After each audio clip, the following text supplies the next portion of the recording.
Please subscribe to my channel for more video. Please like and share. Manchester United 3 Liverpool 0. Match report. David De Gea the Old Trafford heroes as rivals are swept aside. Manchester United vs Liverpool, Premier League. Forget the dog and duck and red lion. This was a game not of twins but of one keeper. Making good use of the bar at one point, David De Gea was magnificent in Manchester United's goal, denying Liverpool with 4 saves of the highest quality, including one remarkable push on to the woodwork. De Gea's brilliance, helping United reclaim third spot, further highlighted Liverpool's flaws, their lack of belief and cutting edge amid the sense of a season unraveling at speed.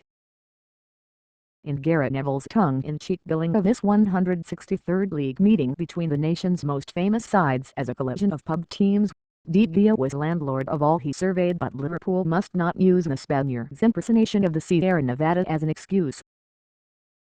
They made too many mistakes here and were punished. They gave so much room to Antonio Valencia, United's wing-back, that he could have organized tours down the right without being disturbed. Liverpool's manager, Brendan Rodgers, is not yet in the last chance saloon as the club's owners, the Fenway Sports Group, are too sensible to make a knee-jerk decision on his future in mid-season.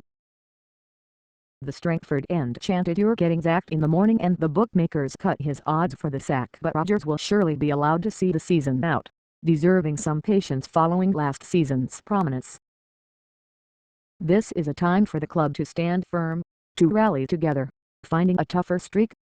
The central midfield of a fading heavyweight in Steven Gerrard and lightweight in Joe Allen was not truly going to trouble opponents. Wayne Rooney and, following a shaky start, Matthew and Fellaini, were too strong for Liverpool in the centre.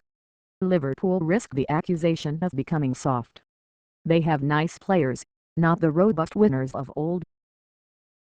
Their trip to Bournemouth in the Capital One Cup on Wednesday now acquires even greater significance, even resembling an ambush. Liverpool cannot afford to lose that, having been embarrassed here at the home of their greatest rivals, 5 days after bowing out of the Champions League.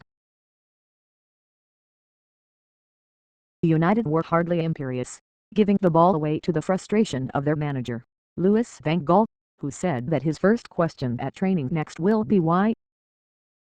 His team were hardly at their best, but were still too good for the visitors, attacking brutally on the break, bringing goals for Rooney, Juan Mata and Robin van Persie, taking them to within 5 points of Manchester City and 8 of leaders Chelsea. They enjoyed powerful displays from Michael Carrick at centre-half, Valencia and Rooney, as well as the outstanding De Gea, who secured United's first clean sheet in their past 13 league meetings with Liverpool. United need to sort out a new, improved contract for De Gea, whose current deal expires in 18 months. He's not in Manuel Neuer's class yet, but he's close, certainly as a shot stopper. Assisted by De Gea, United have now won 6 on the spin without fully hitting their stride. They are clearly on the rise under Van Gaal, while Liverpool have endured a torrid few months. Historians do not need to conduct the deepest research to uncover the reasons for Liverpool's decline if not fall. When Rodgers' side last visited Old Trafford, they prevailed 3-0 in the middle of a 9-game winning run that seemed to be sweeping them on a tide of emotion towards a 19th title, but then individual mistakes, such as Gerrard's slip against Chelsea, and Glenn Johnson's poor marking against Crystal Palace, cost them dear. The loss of Luis Suarez was partly offset by a swelled transfer kitty, but the money has been largely squandered, the approach of quantity over quality backfiring. The love of money ball remains an internal wrecking ball at Liverpool. Adding to Liverpool's slide is that Gerrard retreats further into the twilight zone. Daniel Sturridge's injuries have deprived Gerrard of a target and the out-of-sorts Raheem Sterling of an ally. Mario Balotelli appears to have done little for unity. In fairness to the Italian, he tried hard when he came on at halftime, but his negative body language, his continual throwing his arms in the air on being thwarted, hardly helps the team. Liverpool players, some locked in their own personal battles with elusive form, must look at Balotelli and wonder whether he understands the team concept. Rodgers must accept some culpability. His decision to start Gerrard and Sterling on the bench at Real Madrid on November 4 transmitted a message of inferiority and surely annoyed players who had worked so hard for that gilded opportunity. His team sheet here immediately raised concerns, not least Sterling as a false no. 9, a role he lacks the experience or physicality for. Rodgers also gambled in dropping the admittedly occasionally error-prone Simon Mignolet for the inexperienced Brad Jones, who was unconvincing when United came calling. One shudders to imagine Mignolet's state of mind. Steve Peters could be busy. Liverpool actually started promisingly, pressing hard, almost scoring after 11 minutes through Sterling, who was defied by De Gea, spreading himself like a sinewy Peter Schmeichel. Liverpool's heads fell, disappointed at the miss, losing concentration. United sensed their chance, countering quickly. Valencia began the move, passing to Mattis, and then tearing down the right, soon collecting the ball which had been moved on by Van Persie. Valencia nutmeg talent, cut the ball back, and Rooney finished unerringly from on the edge of the area. Rodgers' side briefly responded.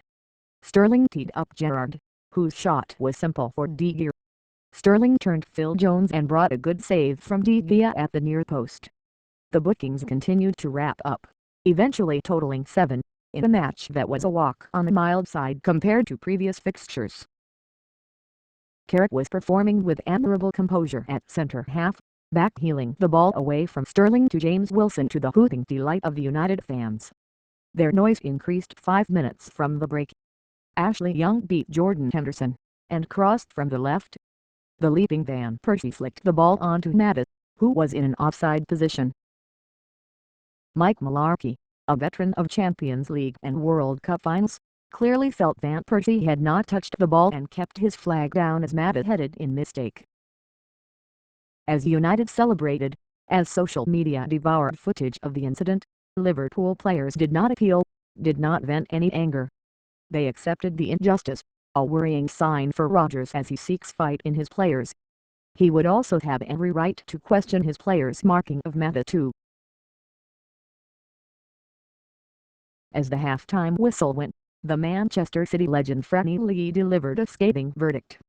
"Two very moderate teams here, both giving the ball away for fun," tweeted Lee. Slightly harsh, but he had a point. United were progressing untroubled to the 3 points.